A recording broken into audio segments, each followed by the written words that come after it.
As you guys know, I like to have a why behind everything I do. Why meaning, why am I doing this? Why do I run a certain setup? Why does it fill my needs? So on and so forth. The why behind the reason that I like 7.5 more than any other barrel length is because of what I just did right here. I was able to bring it up from the position where it's sitting right between my legs on a sling, pointed straight down at the floor. I can immediately bring it up. I can clear the A-post. I can go all the way outside of the vehicle with it. I can swing all the way back inside the vehicle with it. I have all the mobility that I need.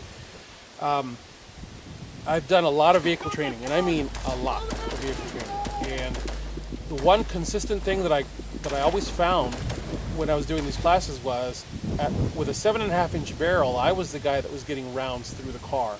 Now, everyone starts talking about stopping power. Do me a favor and take stopping power out of the equation, because stopping power, you're basically saying brute force. AR-15s, even 20-inch AR-15s, do not have brute force. Okay, brute force, stopping power is a 12-gauge thing. AR-15s put holes in things. When I did dignitary protection training, it was a week-long class. I went into this class with one mindset and came out of it with an entirely different one. My mindset going in was, put the threat down! And then going through the training, the realization set in that that is not your mandate. Your mandate is to take your protectee and get out of the area, period. Which means if you even are going to discharge a firearm, okay, even if you are going to discharge a firearm, it is going to be very fast, minimal shots, and you are going to hightail it. So that changed a lot of what I was doing and how I was approaching dignitary protection, specifically vehicle training. The reason I did that class is I was looking at it from the standpoint of I need to learn as much as I can about working around vehicles with firearms. And once again, I circled right back around to the 7.5. This barrel length, this setup is so ideal for vehicles. I can punch holes through windshields, and I mean like easily. I can punch holes through windshields with a 7.5. I can consistently get shots on target with a 7.5. I have a lot more mobility, as I've mentioned before. Like, for example, let's say that this set of trees right here to my left are a person or a group of people that are approaching the vehicle. And let's say that we've somehow been stopped. I can immediately come up right here and start shooting at this person. If this cluster of trees right here in front of me is another group of people, I can immediately start punching holes through the windshield and hitting that person. I have the ability to transfer from here, back to here, and never have to worry about doing this, which is how you're trained. You pass the stock past your shoulder because you have to clear a barrel. So you bring the weapon up, bring it into the vehicle, punch back out again, bring it back over your shoulder, back out, punch back out. Okay, with a 7.5, you can go from here to here to here and never have to come off the weapon. The other reason that I like 7.5s is if you find yourself having to get out of the vehicle for any reason. Because remember, there's dignitary protection, and then there's convoy protection in a crap hole area where you may have to bail out of a vehicle. There are different variables to this from the standpoint of the private citizen. If you are the kind of guy who does roll around with an AR-15 with you in the vehicle, which I don't have a problem with that, this weapon easily sits tucked down between the seats so that you can grab it and go, which is why I have the Ranger band on it for tucking the sling into it. If you do have to get out of the vehicle and you have to shoot at someone, remember guys, I'm not painting a scenario for you. I'm simply giving you the possibility of what the weapon can do. If you have to get out of the vehicle to do something with the weapon, you want a weapon that still has the ability to reach out and hit somebody. Notice that I said hit, not stop, not kill, not blow an arm off, just hit somebody. One of the things that I found interesting, like I said earlier, was in vehicle training, I was the guy that was getting shots all the way through the vehicle. And I mean both doors. This door, that door, out the other side. And what I started noticing, the irony of it was, what I started noticing was, in training, there's a lot of glass flying, there's a lot of sharp metal everywhere, you're always opening your hands up, you're getting nicks on your arms and stuff, and you start bleeding. Flying glass will nick you and you start bleeding, and when you catch those rounds, in fact, I think this camera on this hearing protection, yeah, there's actually a there's a little nick on this camera. I don't know if that one will pick it up. There's a little nick on the lens at the very top from where a piece of glass hit this one at the Chris Costa class a couple years ago, or last year. And anyways, what you find is when that actually happens to you, you suddenly go, ha, I'm bleeding. I'm bleeding down my face, which means you're stopping. You're taking off your ear pro, you're taking off your eye pro, you're stepping off to the side, and you're wiping, and you're kind of dealing with that glass, you're dealing with that cut, you're dealing with the blood getting around the edges. If you have contacts, you can kiss those contacts goodbye if you don't get that blood off quickly. The point that I'm getting at, and I know that some of you just got it, the point that I'm getting at is this. If I hit you, let's say you're hunkered down behind this vehicle, non-armored vehicle, just a vehicle, and I go, because I know you're there, because you've been giving my team hate. So I go, and I put 5 shots through this door. I know something's going to hit you. And if something hits you, I've just made you start bleeding. I may have put glass in your face. I may have put bullets fall, because when the bullets leave this side of the vehicle, buddy, they're keyholing, because I've actually seen the marks. They come out on this side and they're tumbling through the metal, because this metal doesn't have a 5mm hole like it has on that side. It has a huge torn out piece, and usually about as wide as my pinky, and it tumbles out of the vehicle, and it is, you actually hear them going whoop as they come out of the vehicle, and sometimes you'll even hear that as they go down range, which is hilarious.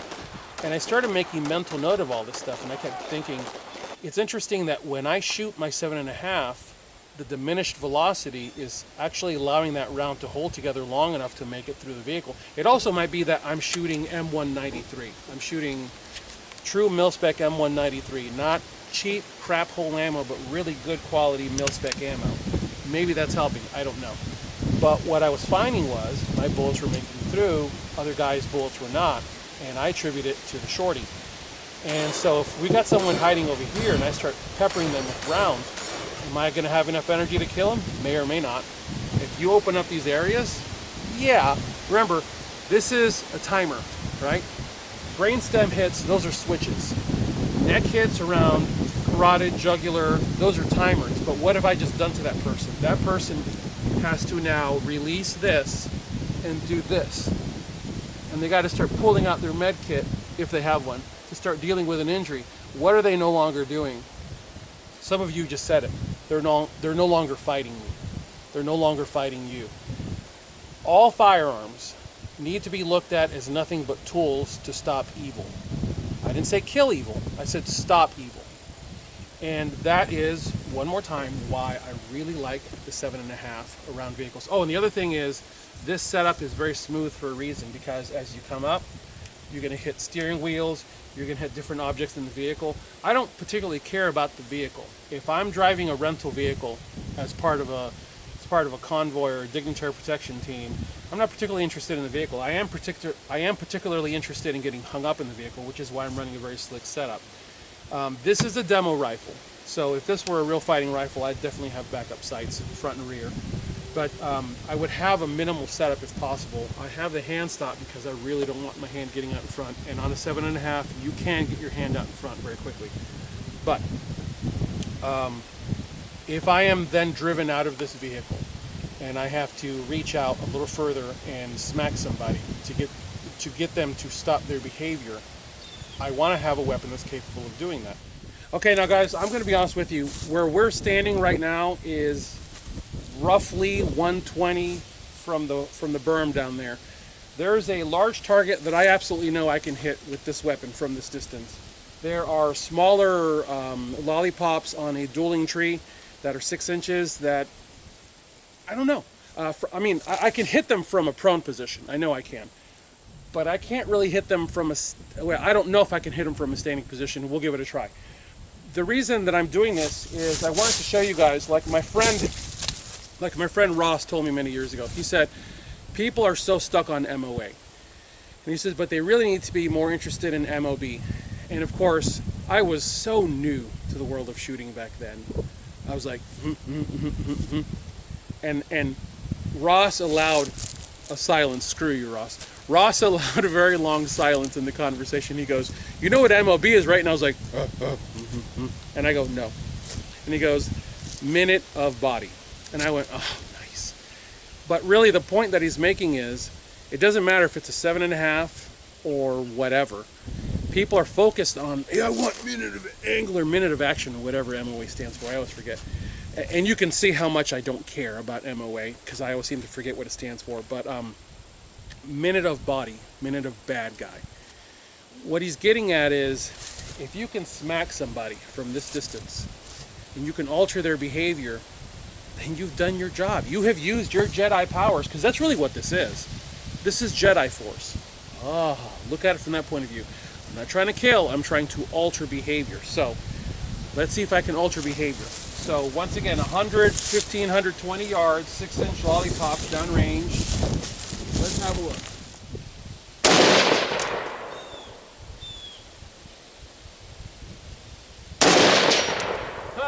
Okay.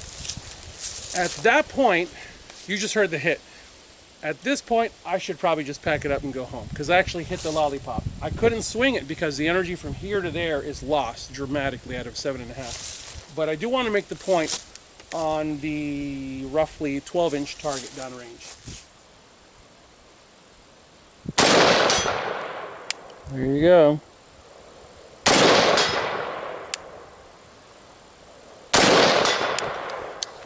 Okay, that's 3 solid hits in a row. That proves the point. I can do this all day long. So if that's a bad guy, and I'm aiming here on him, I'm hurting him. If he presents any part of himself, I'm hurting him. Mil-spec 5.56 millimeter is so capable of doing so many different things. Because here's the deal, when you talk about 22 long rifle, man, people don't have any difficulty having an intelligent conversation about 22 long rifle. But as soon as you go from 22 long rifle to 223 or 5.56, people lose their mind. And I'm like, what is the problem here, guys? This is 22. This is the 22. I remember years ago saying to a friend of mine, if I could find a mil-spec 22 long rifle round that I could really depend on, dude, that'd be really cool. And all of a sudden it just hit me one day, I already have that. It's this stuff right here. 223, 5.56 is essentially glorified 22 long rifle, or 22 mag if you want to consider it that. And what I said, the day that I said that, it was referring to the fact that 22 caliber, typically speaking, you can't get wet. Well, high quality rifle ammo, you can get wet, and I mean like submerged, and nothing happens to the round.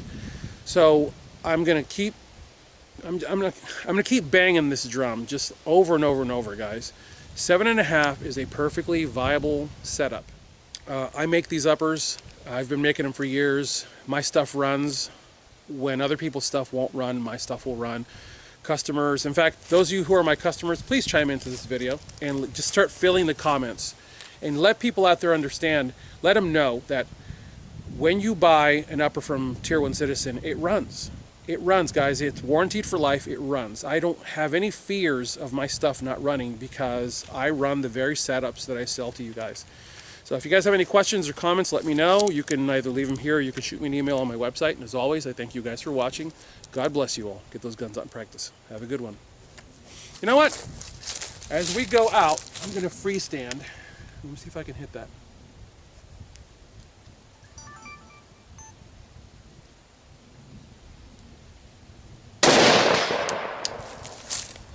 All right, this is the part where I flat out stop. I'm going to show you the head cam as we go. Have a good one.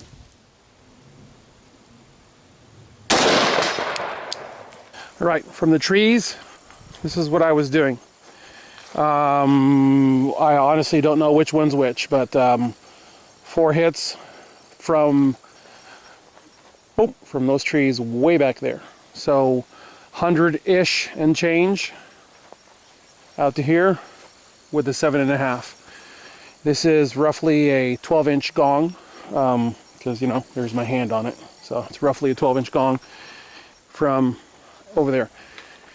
Doable, guys. Totally doable.